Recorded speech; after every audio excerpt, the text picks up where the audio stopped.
where do you see the human and kind of the human-made in relation to nature? So to be more specific, do you see man and technology as part of nature, at odds with nature, or somewhere in between? Boy, what a loaded question.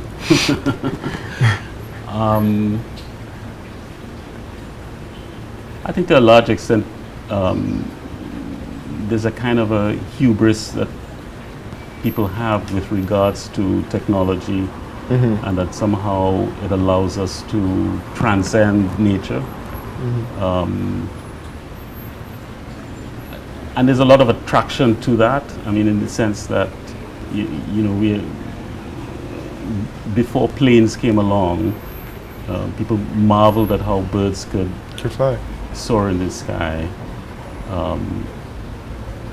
Aviation happened, and it's now become extraordinarily commonplace. In fact, relatively cheap in a lot of places, and we don't think twice about it anymore. Really, it's still a little bit of a dangerous endeavor, but still. And of course, you cannot escape the sort of thunderous conversations that are happening now around artificial intelligence and what that means, in particular for human existence. I think we're always going to be human. We're always going to need to breathe air, eat food, that sort of thing. We're always going to need love, and human interaction. Human connection. Yeah.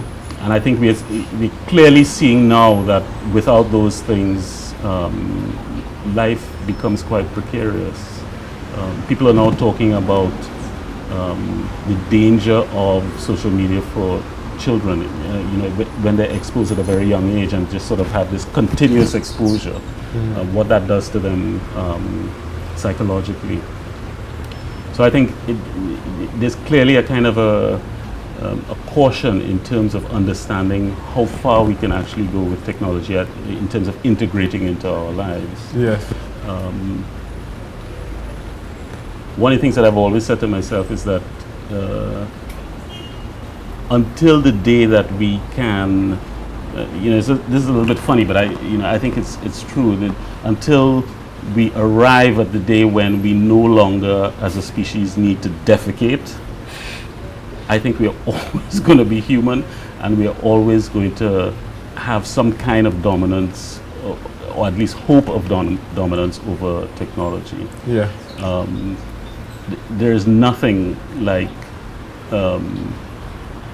your bodily functions bringing you back to earth. Right? No matter how much you want to think about, moving into the stars or somehow seamlessly engaging with technology. As the physical body is always like a constant reminder exactly. that there's and the physical limits. body is the point of reference for architecture. Right? We move through space, and architecture frames our movement through space. There isn't a single mythological story that does not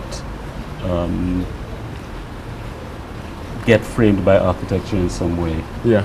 And I'm talking about architecture in the sort of fundamental sense, not necessarily just buildings, but spatial experience. Well, what is referred to as techne, right? The making of things, Yeah. right? Which is out of which architecture comes. So, I mean, there's a lot of angst now about technology and how it engages with, or how we engage with it and so on. But I certainly have a kind of a wait and see attitude towards it. I mean, it's not, it's hard to think of us as a civilization perfecting ourselves to that point when you still have such poverty in the world, when we still have to fight up with sustainability, all of those sorts of things. So I mean, yes, technology will move forward, but as I said, bodily we still have to move through the world in that way. So I guess to kind of just to check that I'm kind of following you completely, what you're kind of saying is that the relation between technology and sort of nature and humans will always be a bit fractured, simply because of the physicality and materiality of lived experience, and the kind of the incapacity of kind of the digital to really ever kind of come in contact with that. Yeah, I mean, it seems to me that the end goal of technology as we engage with it is to simply move beyond our bodies, right? I Yeah. mean, is to not have to worry about feeding ourselves and that sort of thing. So I don't see that happening anytime soon. Yeah. And there is also, the entirety of human history has been sort of made up of our struggle against physicality, right? So our inability, for instance, or the disparity between what we can dream up And in what the our body minds is and what the capable of. body is capable of, right? So, and slowly over time, we're sort of achieving some of those things, right? We have space flight. I mean, who would, 2,000 years ago, who would have thought that you can actually leave the Earth and go somewhere else? So we are kind of still making progress along that line, but we are still in our bodies, and because of that, and I think also particularly because of our psychological needs, a machine does not need love. Yeah. A machine does not need to be sort of doted over and so on. Because of our psychological needs, we will always be fragile in that way. I just don't see us not being that way, right? But yeah, do you think that maybe architecture of the pre-modern past kind of was aiming at a similar thing, sort of aiming to represent the body, emulate the body, but also build the body as something lasting? Do you think architecture also can fall into the same trap, or do you think it's more representational and so it doesn't have the kind of implications of the digital attempt? Yeah. I think personally that the architecture is at a funny sort of inflection point now. Architecture has always striven for meaning and relevance to the society in which it is made. I think after, I'm thinking here particularly of the writings of Alberto Perez Gomez. After the scientific revolution, there's a sort of a split and a Divided. almost an inability of architecture to carry that kind of meaning and relevance anymore.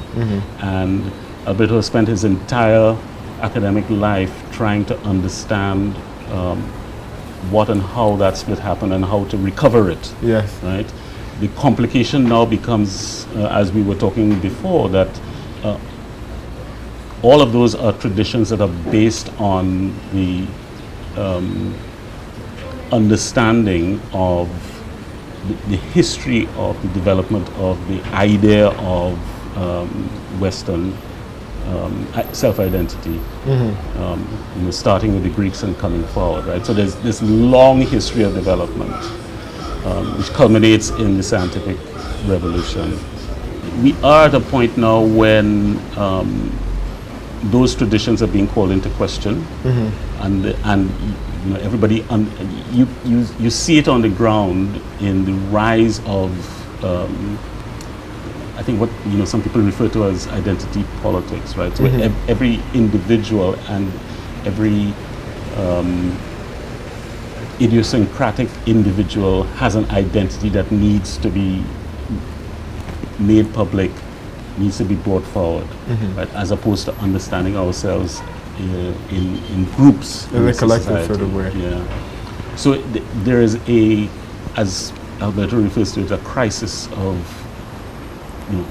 what is architecture for anymore? How does it represent us? And I think the problem really is that there is no consensus understanding of what it is to be human anymore, right? People no longer understand issues of divergent sexuality, for instance, or why, if I exist in a particular country, I need to be respectful of other kinds of cultures that exist in that particular country. Those are different ways of being that have not occurred in the past. So it becomes difficult, for instance, for an emerging or any kind of society to understand, well, how do we make an architecture for the society? Because that, I mean, you can't make architecture for absolute individuals, right? Buildings are shared, they're social places. So you have to have an understanding of the overall society in order to understand how you build for that society. And that, I think, is what makes it different. And of course, what then tends to happen is we sort of go off into these sort of superficial understandings of how to make architecture and what it should look like and that sort of thing. So we are at this weird inflection point as to whether or not meaning and relevance in architecture is actually possible anymore, and is in something that should be pursued at all. Right? And perhaps maybe there's another kind of understanding of how architecture is made that is going to emerge out of that. I don't know. But so we're certainly at this weird stage in terms of how to make architecture that is meaningful, because we are going to continue to make architecture. We are going to inhabit buildings, there's no doubt about that. Yes. Are they going to be meaningful to us? I don't know. That's the question that kind I of really don't know. continuously arises. Yeah. All right. Well, thank you very much. You're very welcome. That was brilliant. Yeah. I hope you all enjoy the exhibition.